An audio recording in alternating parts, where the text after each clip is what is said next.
and the Future series webinars. My name's Colin Drake. I'm the Director of the MBA program here at Victoria University Business School. And prior to being the MBA Director, I was in the corporate sector for 25 years in a number of different industry sectors, including tourism, aviation, five-star hospitality and manufacturing. I joined Victoria University after doing my PhD, and I have an MBA from the University of Adelaide. So what brought me to the webinar today is I was asked to talk about environmental and social governance. This acronym ESG has been around only for a few years, but it predated CSR predated it. And I suppose the best place to start is talk a little bit about corporate social responsibility and how that is merged into what we now know as ESG. Corporate social responsibility is an acronym that has been around since at least the early 1990s, and a lot of people have a fair idea of what CSR is. Essentially, it refers to the actions that companies take in delivering against social and environmental goals. CSR fits within a broader sustainability remit for organisations, and since the environmental activism of the 1960s and 70s, most of the developed world and business in particular has woken up to the need to tread more lightly on the world's scarce resources. If we think about the hippie movement of the 1960s and 70s, it was very environmentally concerned. And then we go into, say, the 70s, social issues, such as apartheid in South Africa, got a lot of companies involved, I suppose, in terms of taking on some of these broader issues that meant a lot to communities.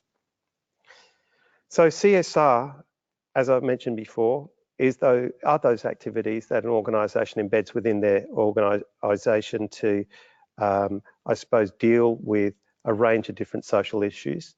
Those social issues could be anything from climate change, deforestation, supply chain management, things like plastics in society, privacy and cybersecurity, corporate tax avoidance, human rights abuse. And in Australia in the last couple of years, we've noted a couple of social issues that have hit the horizon in terms of business responding. So same-sex marriage, for example, with Alan Joyce taking his head above the parapet, and BHP, for example, in terms of recognition of Indigenous in the Constitution here in Australia.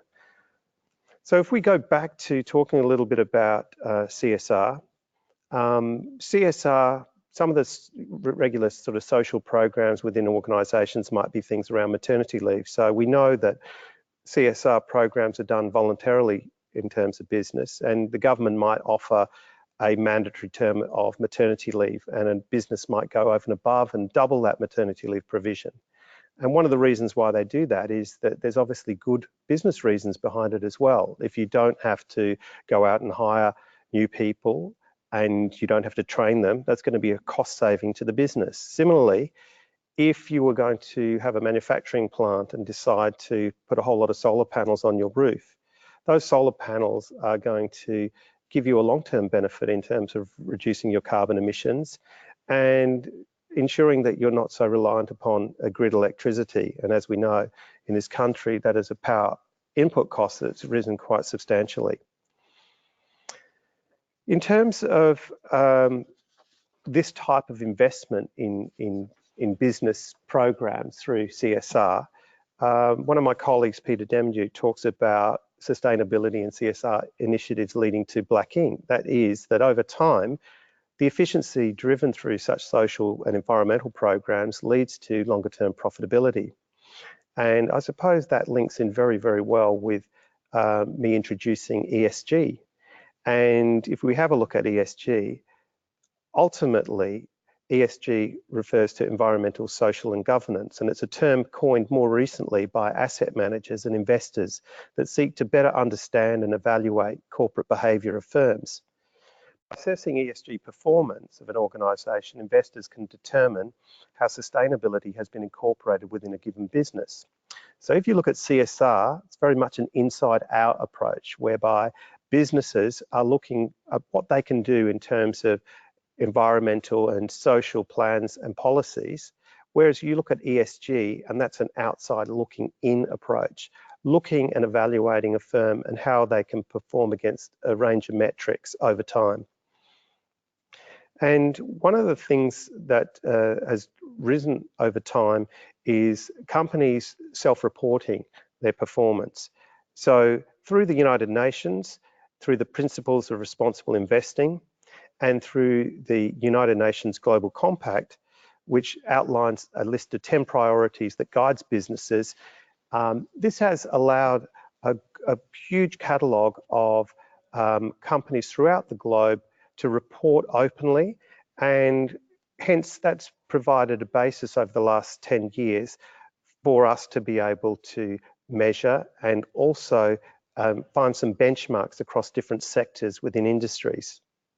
Recent research in Europe by global asset manager RBC indicated that 71% of asset managers believed the ESG approach to investing mitigates risk, and more than half of those surveyed believe that companies that focus on ESG provide better than market returns.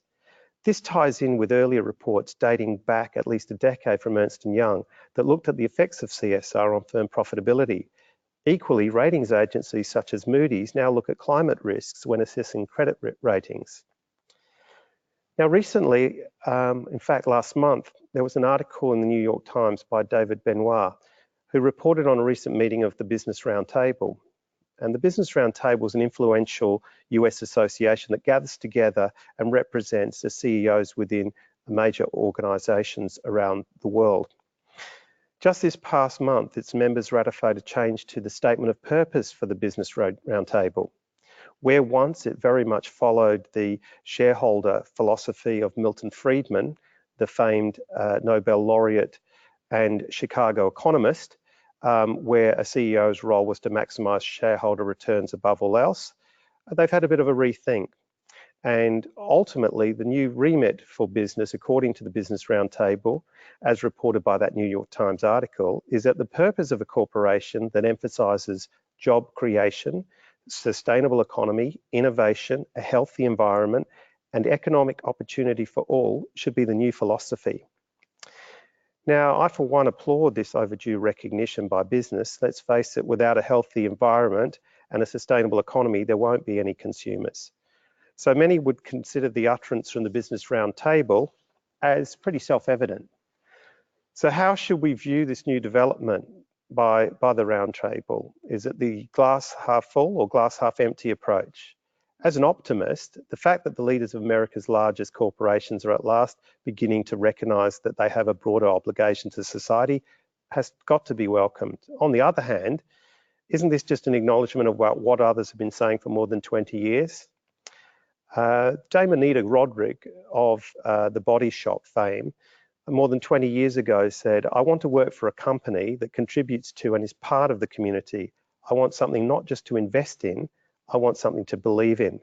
And I think there's a lot more companies following in her footsteps now and reflecting what broader society is expecting. So this recent proclamation has to be examined in greater detail. How can we acknowledge this new direction by these signatory organisations when in the same breath some of these companies are leading to societal ills? It does seem contrary that among those CEOs you have the beverage manufacturers that use high fructose corn syrup, you have fizzy drinks loaded with caffeine that create health issues for younger people, their target audience.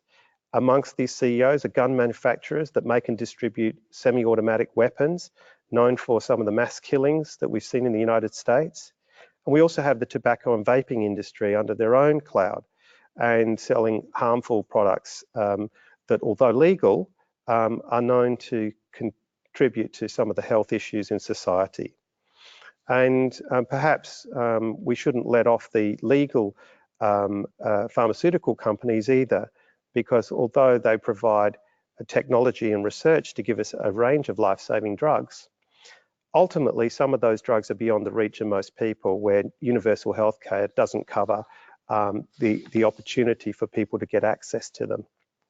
This isn't an ideological rant though.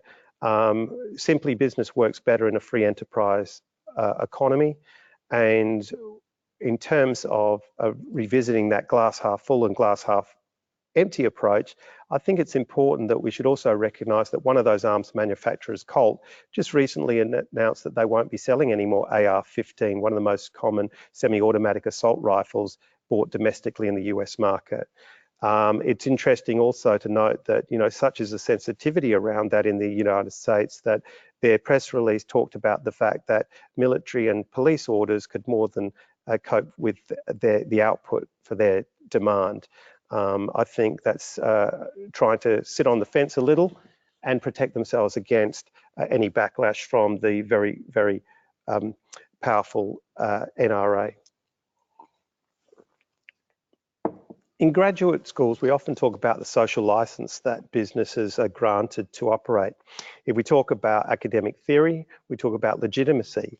And legitimacy is all about those organisations within our community, making sure that they pay taxes, provide products that are fit for purpose, pay their people on time and so forth.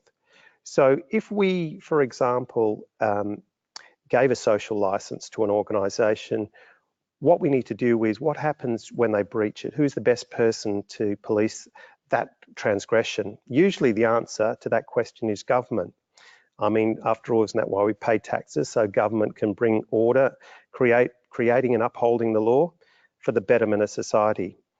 The biggest issue that we have is that government has been a bit of a laggard of late.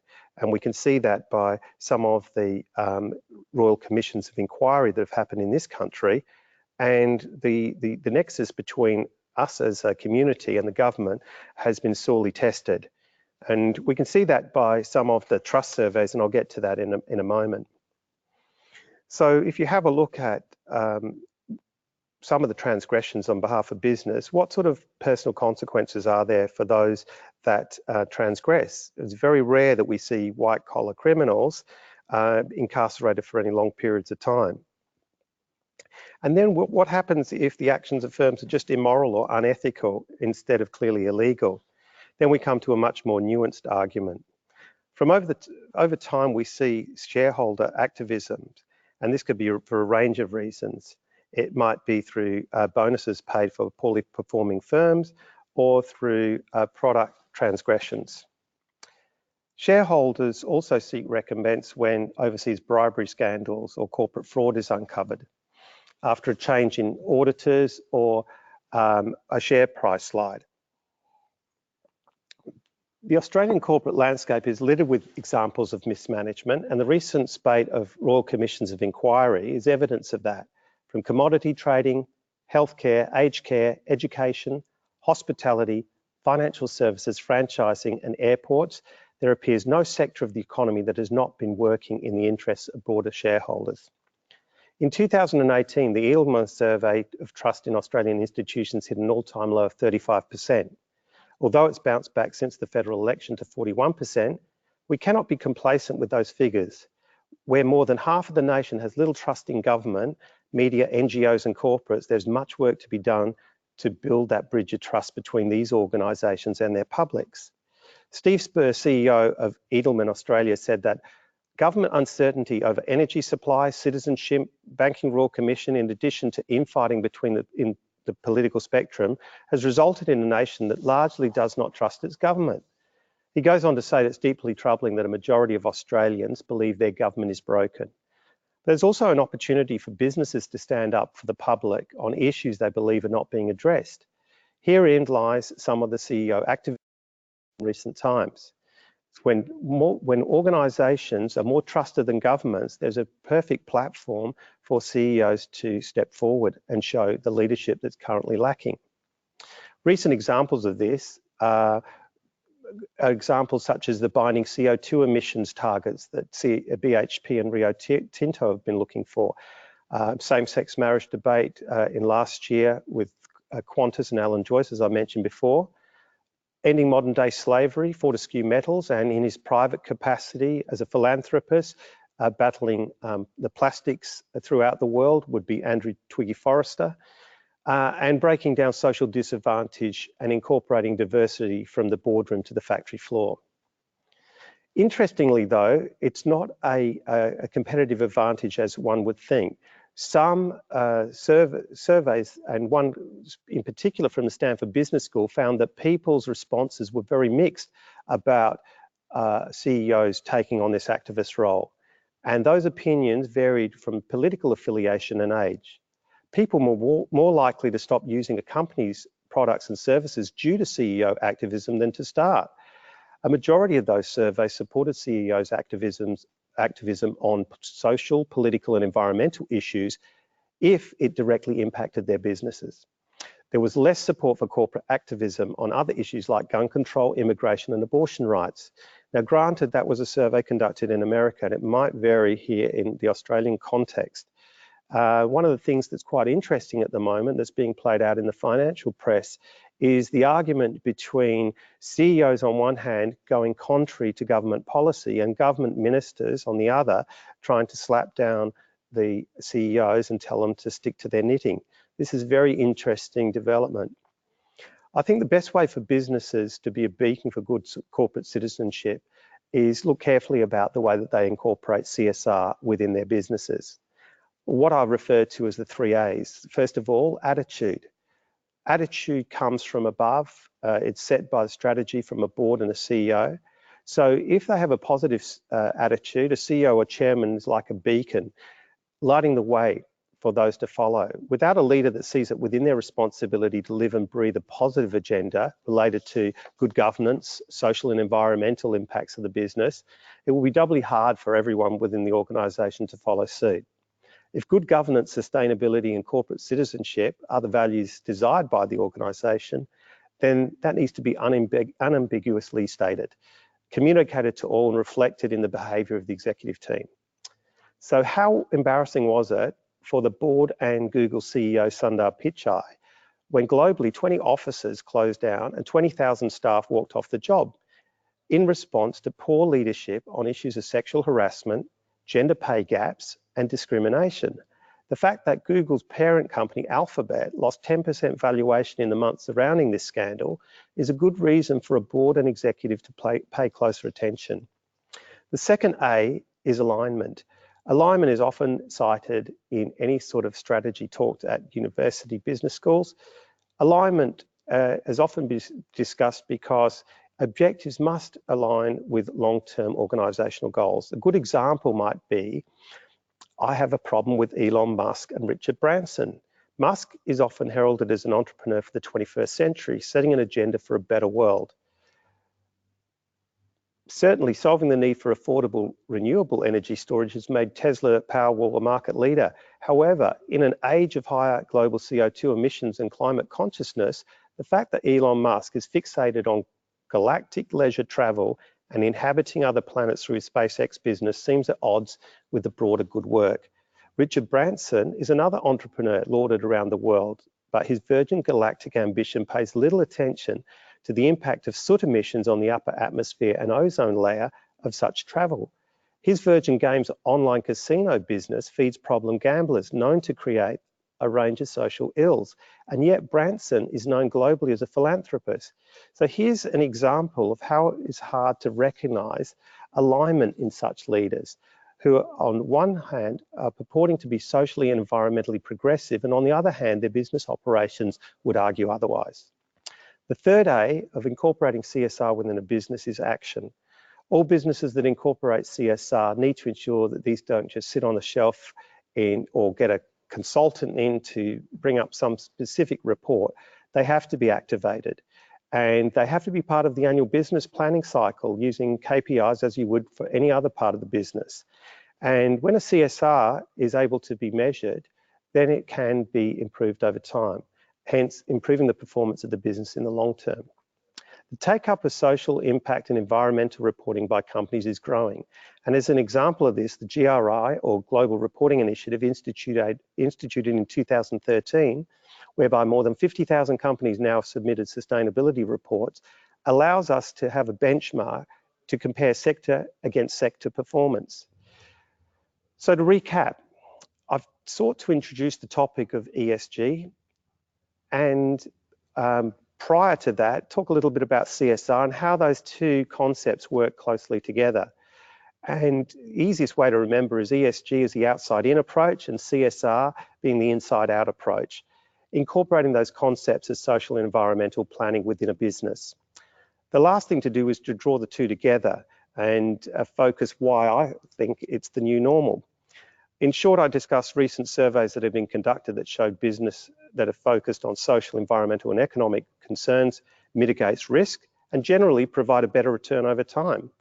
A Harvard Business Review article earlier this year by Conacher and Madsberg highlighted that capital flows in the US stock market for social and responsible investing topped $11 trillion last year, and that figure has trebled since 2010. In Australia, it's even greater, with 41% of, according to NAB Insights survey, 41% of funds under management are represented through ESG investing strategies. That's something that I predict in the future is going to grow. We definitely see that ESG investment strategies in Australia will go over 50% in the next 3 years and probably over 50% in the next 5 years in the United States. So in conclusion, organisations that can walk the talk of a committed CSR program are often organisations that follow what I deem attitude, alignment and action. And they have the potential to attract investment and in the longer term outperform the market. It may have taken some time to see how such investments can yield benefits, but I think the evidence is in now in exactly how businesses can do well by doing good. I'd like to now move to some questions that I think have come in the short term.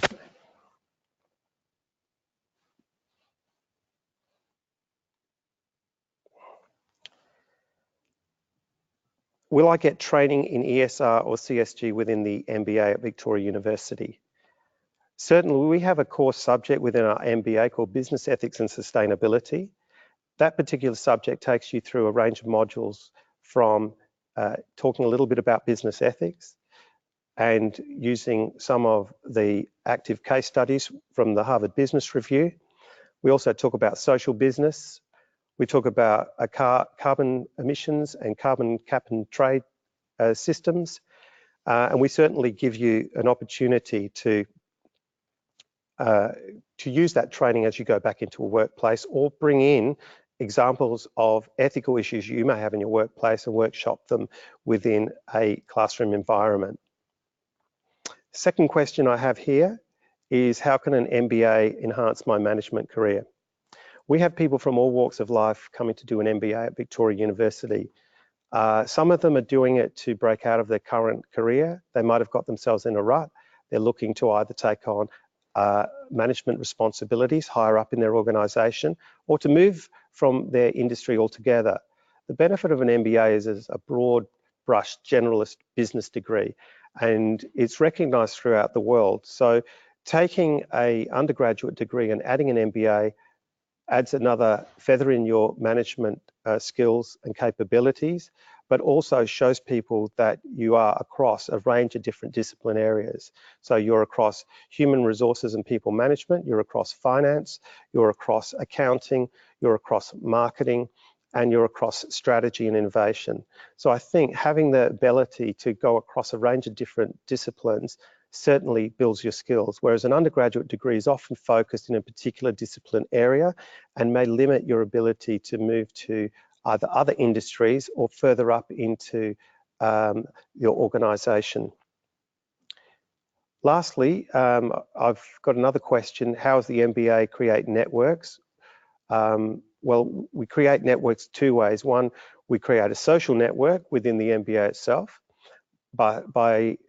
Through our range of social activities. We run 2 to 3 different social activities for our postgraduate business students per year. Some of them have a business flavour, but that has an opportunity to meet with other classmates and academics. The second is we have industry engagement activities. So coming up in November, we have an industry week where we place a range of postgraduate students into a range of different businesses here within Melbourne CBD. Regardless of whether you do an MBA online or on campus, there is a a body of students going through that experience at the same time. And what we try and do is connect you informally or formally as you go through the period of time of your study. And lastly, I'd like to acknowledge that we have a range of different speakers. Both my colleague, Dr. Scott Bingley, and Associate Professor Shanaz Norton will be part of the VU webinars in the coming couple of weeks. I trust that you'll tune in. And if you have any questions, feel free to contact me through the numbers of this webinar.